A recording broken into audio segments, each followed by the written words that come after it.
Welcome. So, today we're jumping right into a new leadership guide, and this one's based on the latest report from Virtualization Options LLC.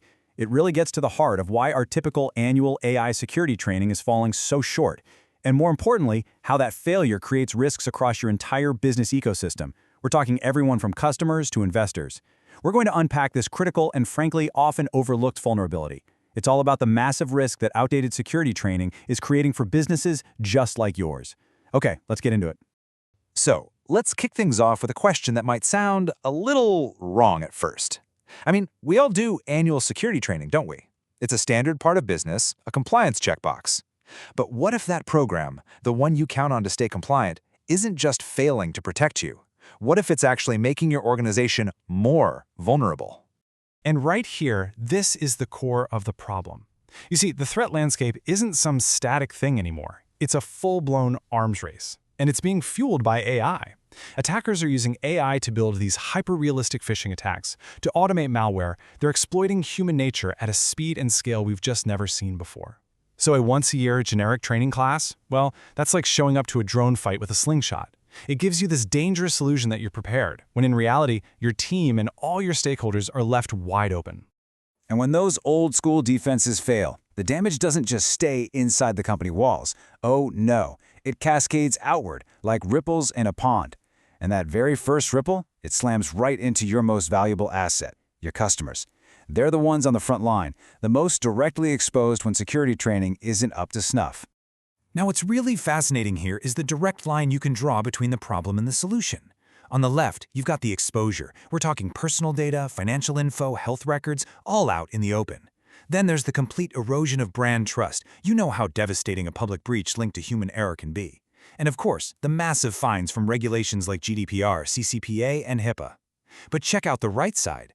The fix isn't just more training. It's a totally different kind of training. It's got to be continuous, adaptive, and super specific. Like, for example, giving an employee immediate coaching right after they fail a simulated phishing test. That's how you turn a failure into a genuine learning moment that actually sticks.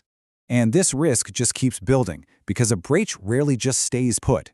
Your company isn't an island, right? It's a hub, connected to dozens, maybe hundreds of partners and suppliers. So a single employee who isn't properly trained isn't just an internal problem. They're a potential doorway into your entire supply chain. This is a perfect illustration of how that contagion just spreads like wildfire. It all starts with something simple, a very sophisticated AI-crafted phishing email that an employee clicks. That's step one.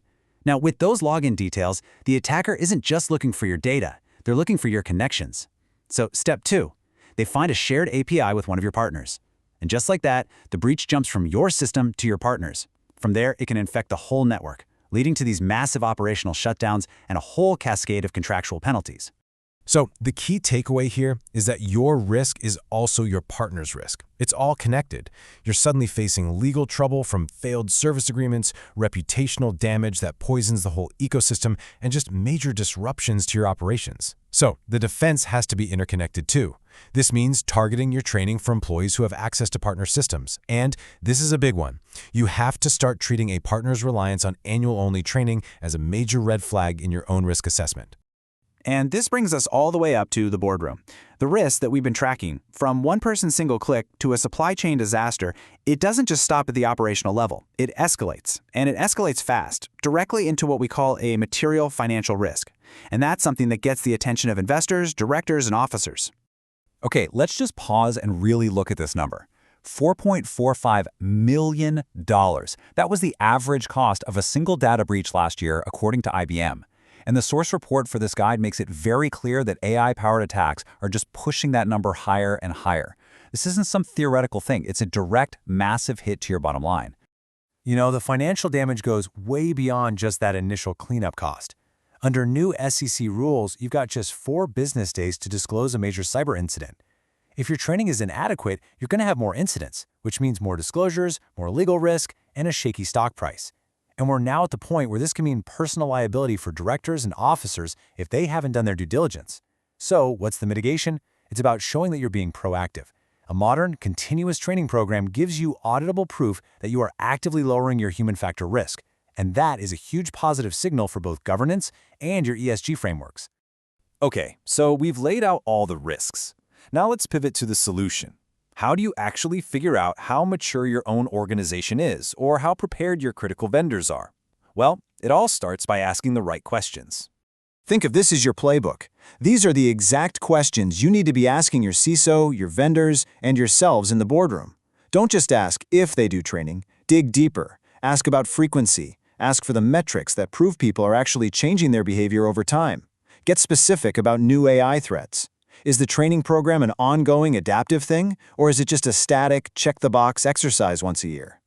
And tying that training maturity to formal audits, like a SOC 2 report, gives you a really clear benchmark to measure true readiness. And that really brings us to the final and most critical question. This guide, which, again, is based on that Virtualization Options LLC report, makes it crystal clear that we are past the tipping point. The old way of doing things, that annual compliance model, is no longer just not enough, it's an active liability. So you really have to ask yourself, is your approach to human security a strategic asset that's building resilience, or is it your organization's biggest and most dangerous blind spot?